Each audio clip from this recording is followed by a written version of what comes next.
తిరుగులాడుచు కాకి పిల్లలు దేవునికి మొరపెట్టినప్పుడు కాకికి ఆహారం సిద్ధపరిచి వాడెవడు? తిండి లేక తిరుగులాడుచు దేవునికి కాకి పిల్లలు ఏం చేస్తున్నాయంటే దేవునికి మొరపెడుతున్నాయంట. అన్ని పక్షులు, కాకులే కాదు పక్షులన్నీ కూడా దేవునికి మొరపెడతా ఉంటాయి. అయితే కాకి విషయాన్ని మనం చూసుకుంటే చాలా అల్పమైన జీవి, లేకపోతే చాలా అసహ్యమైనటువంటి పక్షి అని చెప్పొచ్చు. దాని రంగు బాగోదు, దాని నడక బాగోదు. కాకి చూడండి వంకరగా నడుస్తూ ఉంటుంది కదా, దాని రంగు నల్లగా ఉంటుంది. దాన్ని ఎవరు కూడా ఇష్టపడరు, ఎక్కడ వాళ్ళు దాన్ని కొడతా ఉంటారు. దాని వాయిస్ కూడా బాగుండదు, దాని మాట అరుస్తుంది అనుకోండి, దాని అరుపు కూడా ఎవరికి వినసింపుగా ఉండదు. అదే కోకిల అరిస్తే చాలా స్వీట్ గా వినాలనిపిస్తుంది. కాకి గురించి మాట్లాడుతూ ఉంటున్నాడు. అలాంటి కాకి ఎన్నిక లేనటువంటి ఒక కాకి. అందుకనే కాకిని హేయమైనటువంటి జీవులలో ఒక జీవిగా దేవుడు రాశాడు. అపవిత్రమని తీసుకుని వస్తుంది, కుళ్ళిపోయినవి, చెత్త చెదారము ఇంటి మీద పడేస్తూ ఉంటది, దాన్ని అందరూ కొడుతూ ఉంటారు. దాని తిండి మంచిది కాదు, దాని స్వరము మంచిది కాదు, దాని రంగు మంచిది కాదు, దాన్ని చూడడానికి ఇష్టపడదు, దాని నడక మంచిది కాదు. కాకిని ఎవరు కూడా ఇష్టపడనటువంటి కాకి. నిర్గమాకాండంలో జంతువులను తినాలి, లేవి కాండంలో ఆ జంతువులు తినాలి, పక్షులు తినాలి అనేటువంటి జాబితాలో కాకులు కూడా హేయమైనటువంటి పక్షిగా దేవుడు రాసి పెట్టాడు. అలాంటి హేయమైన పక్షి ఏం చేస్తా ఉంది? దేవుని తిండి లేక ఆహారం కొరకు దేవునికి మొరపెడతా ఉంది, ప్రార్థన చేస్తూ ఉంది. అయితే ఇలాంటి కాకులను కూడా దేవుడు వాడుకుంటా వచ్చాడంట. కాకులను దేవుడు వాడుకుంటున్నాడు. ఎప్పుడు, ఏ సందర్భంలో వాడుకున్నాడు? మన బైబిల్లో కనపడతారు. ఎక్కడ చెప్పండి? ఎవరు పట్టుకెళ్ళింది కాకి ఆహారము? ఏలియాకు కాకి ఆహారం పంపించారు. చూడండి, అంత హేయమైన జీవి పక్షి కాకి, అలాంటి దానిని కూడా దేవుడు వాడుకున్నాడు. దేనికోసము? ఒక భక్తుని పోషించడానికి ఏలియాకి ఆకుల ద్వారా ఆహారాన్ని పంపిస్తూ. చూడండి, ఇక్కడ ఎవరు తీసుకొస్తున్నారు ఏలియాకి అంటే, అక్కడ కాకోలములు ఉదయమందు రొట్టెలు మాంసమును, అస్తమయము అనగా సాయంకాలము రొట్టెలు మాంసమును అతని యొద్దకు తీసుకొచ్చుచుండెను, అతడు వాగులు త్రాగుచూ వచ్చాను. చూడండి, ఏలియా ఉన్నటువంటి పరిస్థితి, ఆకలిగా ఉన్నటువంటి పరిస్థితి, తిండి లేక అలవటించినటువంటి పరిస్థితి. అంటే ఆయనకి పొదువని కాదు, కానీ అక్కడ ఉన్నటువంటి పరిస్థితి యజమేలు తరుగుతున్నటువంటి కారణం చేత ఏలియా ఒక వాగు దగ్గర కూర్చొని అలసిపోయినటువంటి స్థితిలో ఉన్నాడు. అయితే ఏలియాను దేవుడు ఎవరితో పోషించాడు? కాకులతో. ఉదయమును రొట్టెను మాంసమును. కాకి ఒకటే కదా, కాకోలములు అని చెప్పాడు. అంటే చాలా కాకులు అనమాట. ఒక కాకి ఒక రొట్టెను తీసుకుని వెళ్ళవచ్చు, దాని బరువు అంతే ఉంటుంది. అయితే ఆ కడుపు నిండాలి, ఒక మనిషి కడుపు నిండాలంటే ఎన్ని రొట్టెలు పట్టుకెళ్ళి ఉండాలి? కనుక కాకోలములన్నీ కూడా, అన్ని కాకులు కూడా ఏలియాకు ఆహారం తీసుకెళ్లే రొట్టెను మాంసమును, ఉదయమును సాయంకాలమును. చూడండి, ఈ అల్పమైనటువంటి జీవి, పనికిరానటువంటి జీవి, హేయమైనటువంటి పక్షిని దేవుడు దేవుని పనిలో, దేవుని సేవకుని పోషించడానికి వాడుకుంటా ఉన్నాడు. కనుక ఈ దినాన ప్రియమైన దేవుని బిడ్డలారా, నీకు ఏదైతే పొదువుగా ఉందో, ఏదైతే నాకు లేది అనుకుంటున్నావో, అలాంటి పక్షముగా దేవుడు నిన్ను వాడుకోవడానికి ఇష్టపడుతున్నాడు. హల్లెలూయా. నేను మంచిదాన్ని కాదు అనుకుంటావు, నా క్రియలు మంచి కాదు అనుకుంటావు, నన్ను అందరూ తృణీకరించారు అని అనుకుంటున్నావు ఈ లోకంలో. కానీ దేవునికి నీవు ఇష్టురాలు, దేవునికి నీవు ఇష్టుడవు. మనుషులు తృణీకరించవచ్చు, మనుషులకు అసహ్యంగా కనిపించవచ్చు ఆ కాకి, కానీ దేవుని పనిలో వాడబడింది. అప్పుడు శ్రేష్టమైనటువంటి పక్షిగా మార్చబడుతూ వచ్చింది. ఒక దైవజనుడు ఆకలి తీరుస్తూ వచ్చింది. నా దగ్గర ఏమీ లేదని నువ్వు అనుకుంటావు, నాకు చాలా చిన్న చూపు చూస్తున్నారు ఈ లోకస్తులందరూ, నాకు లేని తనముతో, నాకు బంగారం లేదు, పెళ్లికెళ్తే అందరూ వేసుకుంటున్నారు, నేను వేసుకోలేదు, పట్టు చీర కట్టుకొని నువ్వు అనుకుంటున్నావేమో. కానీ దేవుడు నిన్ను చిన్నగా చేసే దేవుడు కాదు. ఎలాంటి హేయమైన స్థితిలో ఉన్నా, హీనమైన పరిస్థితిలో ఉన్నా కూడా దేవుడు నిన్ను వాడుకోవడానికి ఇష్టపడుతున్నాడు. లోకంలో కాదండి, దేవుని పనిలో వాడుకోవడానికి ఇష్టపడుతున్నాడు. హల్లెలూయా. కనుక ఇక్కడ ఆ కాకులు కూడా ఎవరికి మొరపెడతా ఉన్నాయి? దేవునికి మొరపెడతా ఉన్నాయంట ఆహారం కొరకు. లూకా సువార్త 12:24. కాకుల సంగతి విచారించి చూడుడి, అవి విత్తవు, కోయవు, వాటికి గరిసెలు లేవు, కొట్టు లేదు, అయినను దేవుడు వాటిని పోషించుచున్నాడు. మీరు పక్షుల కంటే ఎంతో శ్రేష్ఠుడు. ఇది శ్రేష్టమైన మాట.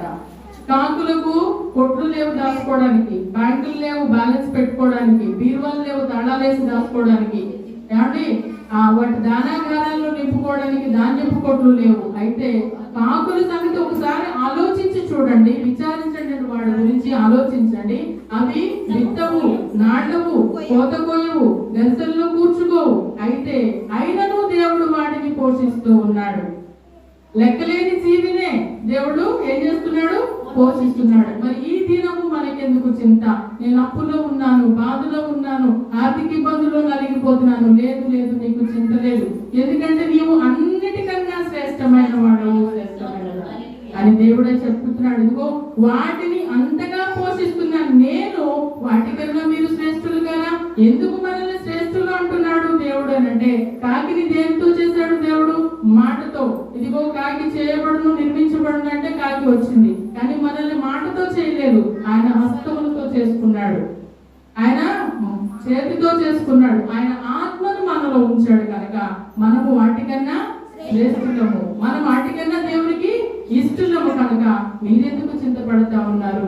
మీరెందుకు ఆలోచిస్తూ ఉన్నారు? వాటికి కొట్లు లేవు, కోత కోయవు, కూర్చుకోవు, కానీ వాటిని నేను పోషించలేదా? ఎప్పుడు పోషిస్తున్నాడు? అవి తిండి లేక తిరుగుతూ ఉండి దేవునికి మొర్ర పెట్టినప్పుడు వాటిని పోషిస్తున్నాడు. అయితే దేవునికి మొర్ర పెట్టకుండా నిన్ను నన్ను ఆయన పోషించుడు, మన అవసరతలు తీర్చడు. అది జ్ఞాపకం పెట్టుకోవాలి. ఊరికినే కాకుల్ని పక్షుల్ని దేవుడు ఇచ్చాడు అనగా అవి కూడా ఉదయకాలమే లేచి దేవునికి ఆరాధన చేస్తాయి. చూడండి, పక్షులు కోలాహలం వినబడతా ఉంటది ఉదయాన్నే, పక్షులు అరుస్తాయి, జలచరాలు అరుస్తాయి, అన్ని ప్రార్థిస్తాయి. మనమే నిద్రపోతా ఉంటాం సోమల్ల, నేనైతే మరీ నిద్రపోతా ఉంటాను. కనుక వీటన్నిటికన్నా మీరు శ్రేష్ఠులు కదా.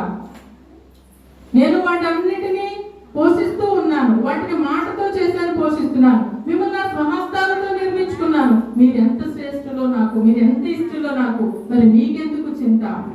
ఆకాశ పక్షులను చూడండి, విత్తవు, అవి కోయవు, అవి విత్తవు, అవి కోయవు, అవి గరిసెలలో దాచుకోవు.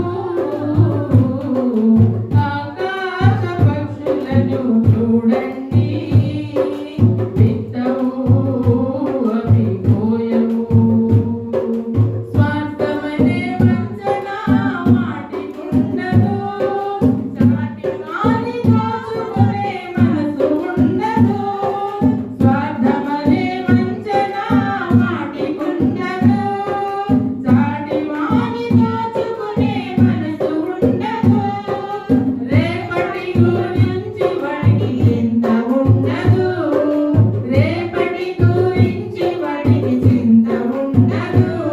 ఈ పూట ఎలా గడపాలని బాధ ఉండదు. ఆకాశ పక్షులను చూడండి, విత్తవు, అవి కోయవు, అవి విత్తవు, కోయవు, అవి గరిసెలలో దాచుకోవు. ఆకాశ పక్షులను చూడండి, విత్తవు, అవి కోయవు. కనుక వాటికన్నా శ్రేష్ఠులైనటువంటి మనల్ని దేవుడు విడిచిపెట్టాడు అనుకోవద్దు. ఆయన అంటున్నాడు, మీరు వాటికన్నా మరి శ్రేష్ఠులు, మీరు వాటికన్నా నాకు బహు ఇష్టలు, కనుక మిమ్మల్ని నేను విడిచిపెట్టే దేవుడని కాదు. మీకు చింత ఎందుకు?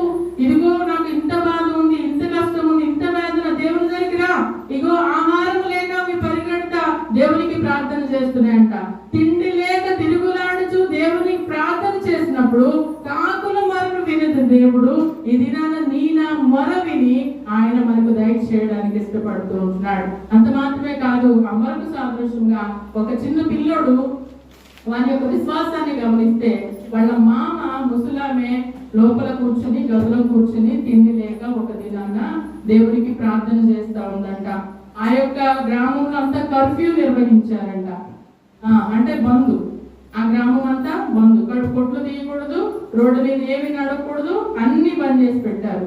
అయితే పోలీసులు తిరుగుతా ఉన్నారు కర్ఫ్యూ నిర్వహించినప్పుడు. పోలీసులు తిరుగుతూ ఉంటే ఈ మామగారు గదిలో ఉండి ప్రార్థన చేస్తుందంట. మనవడికి ఆకలేస్తుంది, ఏమైనా తేవాలంటే షాపులన్నీ బంద్ ఉన్నాయి, ఏం చేయాలని ప్రార్థన చేస్తా ఉంది. ఇదిగో ప్రభా, ఏరియాకి కాకుల నుంచి ఆహారము పంపించావు కదా, అలాగనే ఇప్పుడు మమ్మల్ని పోషించు, మాకు ఆహారం తీసుకురా అని చెప్పేసి ఆ మామగారు ప్రార్థన చేస్తా ఉంటే ఆ కిటికీ తలుపులు కూడా తెరవకూడదట, అన్ని క్లోజ్ చేసేసారు ఆ ఊర్లో. అయితే ఆ మనవడు ఆ తలుపు తీసి కిటికీలోంచి తలుపు తీసి వస్తూ ఉన్నాడంట. ఏమైనా ఉంటాయేమో, ఏ కుట్లైనా ఉంటాయేమో, ఏం జరుగుతుందో బయటని ఆ చిన్న పిల్లోడు చూస్తూ ఉన్నాడంట. అయితే ఒక పోలీస్ ఆయన లాఠీ తీసుకుని వచ్చి, నువ్వెందుకు తలుపు తెరిచావు, ఏంటి, ఎవరున్నారు ఏంటి అని అంటే, ఇగో ఒక కాకి అంటా ఉన్నారు కదా, మామ ప్రార్థన చేస్తుంది కదా, ఇదిగో కాకుల ద్వారా నువ్వు ఏరియాకి ఆహారం పంపించావు కదా, మాకు కూడా పంపిస్తావని విశ్వాసంతో మామ ప్రార్థన చేస్తా ఉంది. ఆ మనోడు ఎదురు చూస్తూ ఉన్నాడు. ఈ పోలీస్ ఆయన చూశాడు, ఏమైతుంది ఇక్కడ అని చెప్పి. అప్పుడు అన్నాడంట ఆ పోలీస్ ఆయనతో, పిల్లోడు అన్నాడంట, ఇదిగో మా మామ ప్రార్థన చేస్తుంది, కాకి ఆహారం తీసుకొస్తాడంట మాకు, అందుకని నేను చూస్తూ ఉన్నాను అన్నాడంట ఈ పిల్లోడు కిటికీలోంచి చూసి. కాకి ఆహారం తేవడం ఏంట్రా, నువ్వు లోపల ఉండని చెప్పి ఆ కిటికీ వేసి ఈ పోలీసు వాళ్ళకి దుకాణాలు తెరుస్తారు కదా, ఆ పక్క దుకాణానికి పోయి వాళ్ళకి కావాల్సిన బ్రెడ్ బిస్కెట్ అవన్నీ తీసుకుని వచ్చి ఆ పోలీస్ ఆయన తీసుకుని వచ్చి ఇచ్చాడంట ఆ పిల్లవానికి. ఏంటి విచిత్రం అని అంటే, ఏంటి కాకి తీసుకొస్తాను కదా ఆహారము, మీరు తెచ్చారేంటి అంకుల్ అన్నాడంట ఆ పిల్లాడు. అంటే మేము కూడా కాకీలమే అన్నాడంట. పోలీసులు ఏమంటారు, కాకీలు అంటారు కదా, పోలీసులు కాకీలు అని పిలిచేవారు గతంలో. నేను కూడా కాకీనే బాబు అన్నాడంట. దేవునికి స్తోత్రం, హల్లెలూయా. అంత గొప్ప విశ్వాసంతో ఎదురు చూస్తున్నాడు, అంత గొప్ప విశ్వాసంతో మామగారు ప్రార్థన చేస్తా ఉన్నారు. అట్టి విధంగా దేవుడు పోషిస్తాడు. ఆ ప్రార్థన దేవుడు విన్నాడు.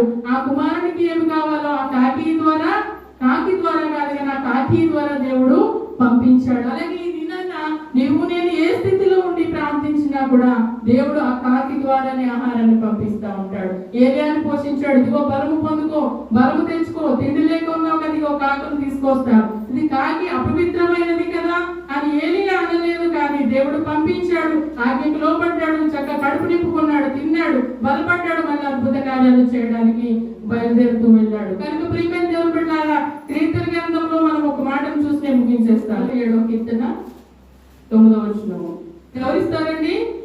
పశువులకును అరచు పిల్ల కాకులకును ఆయనే ఆహారం ఇచ్చేటువంటి దేవుడుగా ఉంటా ఉన్నాడు. కనుక ప్రియమైన దేవుని బిడ్డలారా, 2 మాటలు మనం గమనించాలి ఇక్కడ. నీవు నేను ఎలాంటి సమస్యలు ఉన్నా మొట్టమొదటిగా ఎవరికి ప్రార్థన చేయాలి, ఎవరికి మొరపెట్టాలి? తిండి లేక తిరుగులాడుచు. మొదటి మాట చదువు, మరొకసారి చదువమ్మా. యోబు గ్రంథము 38వ మాట జ్ఞాపకం చేద్దాం. 38:41.